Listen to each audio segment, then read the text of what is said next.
Galera Dascalos do Brasil e do mundo, tudo bem? Você sabe que um espelho, ele pode derreter aço? Não? Fique comigo. Bem, moçada, nós vamos estudar os espelhos esféricos. Espelhos esféricos, claro que pelo próprio nome, vem de uma esfera. Toda esfera tem o centro, toda esfera tem um raio. Espelhos esféricos estão na sua vida. Nós temos espelhos esféricos nos automóveis, nos retrovisores externos, temos espelhos esféricos na saída ou entrada de garagem de prédio, temos os espelhos esféricos nas bolinhas da árvore de Natal. Temos espelhos esféricos nos telescópios. Vamos observar aqui alguns detalhes. Quando você tem uma esfera e você corta, é como se você pegasse uma laranja e tirasse a tampinha, pessoal, a tampinha. Então você pega e corta. Matematicamente, essa tampinha chama-se calota esférica. Aqui nós temos uma calota. Quando você representa um corte na calota e coloca o espelho por dentro, então ele se chama espelho esférico côncavo. Mas, se você pega a calota e coloca o espelho por fora, então chama-se espelho esférico convexo. O espelho esférico côncavo, você vai ter 5 possibilidades. Já o espelho esférico convexo só tem uma questão para você resolver.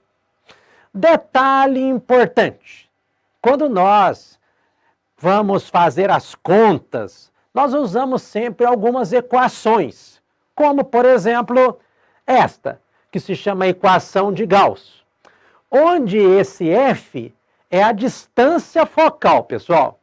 Aí que eu te chamo a atenção. É aí um negócio muito interessante que você precisa de lembrar. Observe.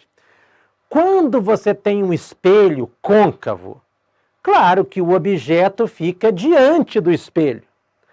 Onde o objeto está, a luz está. Onde a luz está, é mais. Então, repara que do outro lado é menos. Nota que a distância focal, que é esta F aqui, é justamente a distância entre o ponto foco e o ponto vértice. Esta distância, para o espelho esférico côncavo, é positiva. Por quê? Porque fica do lado da luz. Mas olha a pegadinha. Reparem, quando você pega um espelho esférico convexo, o objeto, claro, fica sempre diante dele. Onde o objeto fica, a luz está. Então a luz está nesta posição. Aqui é mais. E do outro lado é menos. Por isso é que a distância focal, quando o espelho ele é convexo, é negativa. E isto é você que tem que pôr na fórmula. O examinador fala, ó, considere que a distância focal de um espelho esférico convexo seja de 10 centímetros. Se você coloca 10 aqui, já era. O correto, pessoal, é menos 10. Então, isso é muito importante. Quando nós estudamos espelhos esféricos do tipo côncavo, existem 5 chances apenas. Você pode ter o objeto além do centro, sobre o centro, entre o centro e o foco, sobre o foco e entre o foco e o vértice.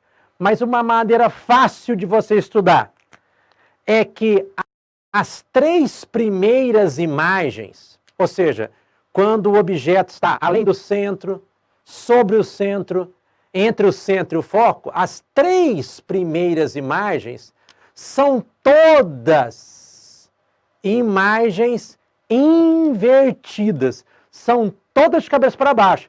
Lembra, pessoal? O único espelho que coloca a imagem de cabeça para baixo é o espelho do tipo côncavo. É o espelho côncavo. Todas as vezes que a imagem for invertida, ela é real. Isso fala que os raios luminosos formam a própria imagem. Chama-se real. A primeira, ela é menor, a segunda imagem é igual, a terceira é maior.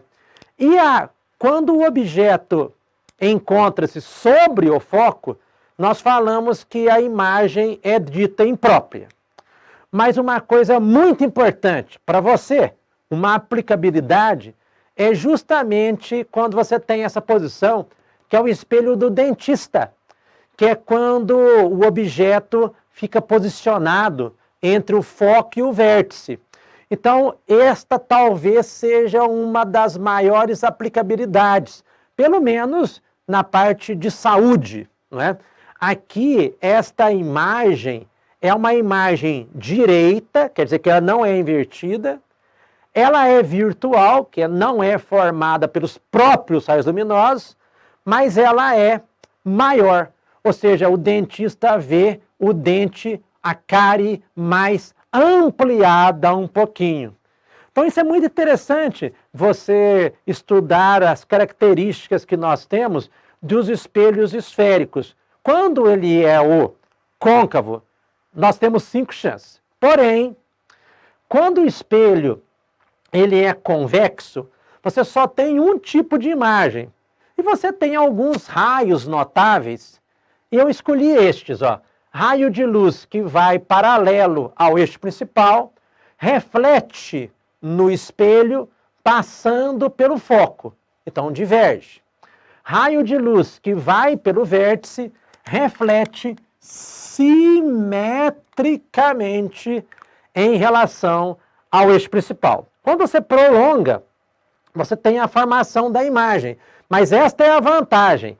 A imagem, quando o espelho esférico, ele é um espelho esférico convexo, como a bolinha da árvore de Natal da sua casa, como os espelhos retrovisores de veículos, a imagem, ela é sempre de um jeito só.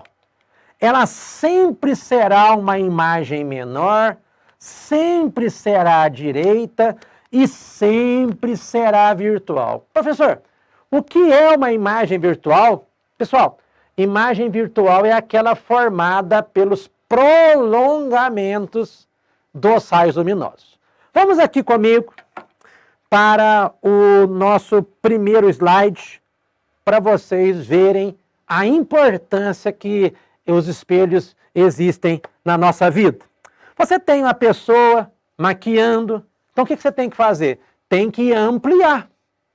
Ou seja, você não pode assim, se maquiar, concorda? De cabeça para baixo. Né? Então você, quando olha para o espelho para maquiar, você quer ver os detalhes. Então o seu rosto tem que ficar maior, mas tem que ficar certo. Não pode ficar de cabeça para baixo. Então, volta aqui para o quadro comigo, observe. Vem aqui. Então você tem que ter esta situação. Porque quando o seu rosto está aqui, entre o foco e o vértice, nós teremos uma imagem direita e maior. Volta para o slide, pessoal. Repara, aqui nós temos uma segunda aplicabilidade muito importante, que é o farol do veículo. O farol, ele é esférico, correto? E o espelho está na parte de dentro da esfera. Então ele é côncavo. E existe o filamento, que é a luz, que ela é colocada geralmente sobre o foco. Quando o raio luminoso passa pelo foco, incide na superfície esférica, ele vai ser refletido de modo paralelo. Então você vai tendo um feixe luminoso para iluminar a parte frontal do automóvel. Outra aplicabilidade que eu te falei é o espelho do dentista. Repara que o dentista tem interesse em ver a cárie melhor. Tem que ver com alguns detalhes, porque ele tem que passar o motorzinho e, claro, ele vai ter que escariar aquilo que é absolutamente necessário para que o dente da pessoa seja preservado. Vamos aqui ao nosso próximo slide. Olha que coisa interessante. Tem uma figurinha, você está num parque, aí de repente você chega diante de um espelho e se vê todo deformado. Às vezes você se vê cabeçudo, pernudo, braçudo, mas isso não é a realidade. Por quê? Porque falta nitidez. Então existem 3 situações, pessoal, que são 3 situações muito importantes, que são estas aqui, ó. Elas são as condições de nitidez de Gauss. Ou seja, a imagem que é vista através do espelho tem que ser uma imagem nítida, uma imagem que não tenha deformações. Então, há necessidade do ângulo de abertura ser pequeno, se alguém te perguntar. O ângulo de abertura do espelho tem que ser com um ângulo menor do que 10 graus. Os raios luminosos têm que ficar bem próximos ao eixo principal e pouco inclinados, não é? E aqui existe a pergunta que eu fiz para você. Aqui não é exatamente um espelho, digamos, côncavo. Esse espelho aqui é um espelho que existe lá na França e ele é um espelho parabólico, mas ele é curvado. E tal espelho, ele recebe os raios luminosos e esses raios luminosos são refletidos na sua superfície e concentrados no foco, que é onde existe o aço que é derretido. Por isso que esse espelho, que vai constituir o forno solar, lá na França, que concentra os raios solares, ele é, olha o quanto que é importante, ele é uma alternativa à energia limpa, que nós temos uma aula aqui no Dascalo especial para você, sobre energia limpa, é aquela energia que não gera poluentes, que vão contribuir para o efeito estufa, pessoal. Olha aqui que interessante, uma outra coisa que foi utilizada, o espelho foi um prédio britânico de 37 andares, gigantesco, e ele tinha uma superfície, repara, totalmente inclinada, curva. O que aconteceu? Os raios solares estavam chegando até esse espelho, e você sabe que o raio solar chega ao espelho de modo que? De modo paralelo. E quando eles chegam paralelo, eles são refletidos para um ponto especial, que é o foco. Então nós temos que esse prédio gerou problemas enormes, porque ele estava, à medida que o Sol vai tendo o seu posicionamento durante o dia, os raios luminosos chegavam a tal espelho e eles estavam convergindo em automóveis, estava derretendo lá os painéis, que são os painéis dos veículos. Gerou um prejuízo. Lembrando que tal prédio custou 200 milhões de libras. Aqui nós temos as possibilidades das imagens que eu descrevi para você aqui no quadro, você se lembra? Aqui, reparem, o objeto está, notem, além do centro, aqui ele está sobre o centro, entre o centro e o foco, sobre o foco, entre o foco e o vértice. E o que a gente combinou no comecinho da aula? Que a imagem seria invertida, real e menor. A outra que é? Real, invertida e igual. A próxima, real, invertida e maior. Lembra? As 3 primeiras imagens são todas invertidas. Toda imagem invertida é real, ou seja, é formada pelos próprios raios luminosos. Quando o objeto estava colocado sobre o foco, não há a formação da imagem, pois nós falamos que a imagem é imprópria. E aqui o último é o caso do espelho do dentista, do espelho que é utilizado na maquiagem. Pessoal, olha para você ver a utilidade que tem dos espelhos retrovisores dos veículos, né? Naquela parte que vai na entrada ou saída da garagem. Em obras de arte. Essa obra de arte, ela foi colocada na Universidade do Texas. Coisas interessantes, as imagens de espelhos retrovisores do parte externa do veículo é sempre menor, direita e virtual. Não há uma segunda imagem. E nós sabemos que nos veículos você tem sempre uma frase nos retrovisores que é "Objects in mirror are closer than they appear". Ou seja, quando você olha para os espelhos, você vê o objeto pequeno, mas não quer dizer que ele esteja longe. Né? Às vezes você não pode ter algum acidente, você tem que tomar um pouco de cuidado nesse aspecto. Do lado inferior esquerdo, tem a figurinha que nós desenhamos no quadro agora mesmo. E aqui é uma situação comparativa bem legal, que você pode fazer na sua casa e fazer agora. Pega uma colher.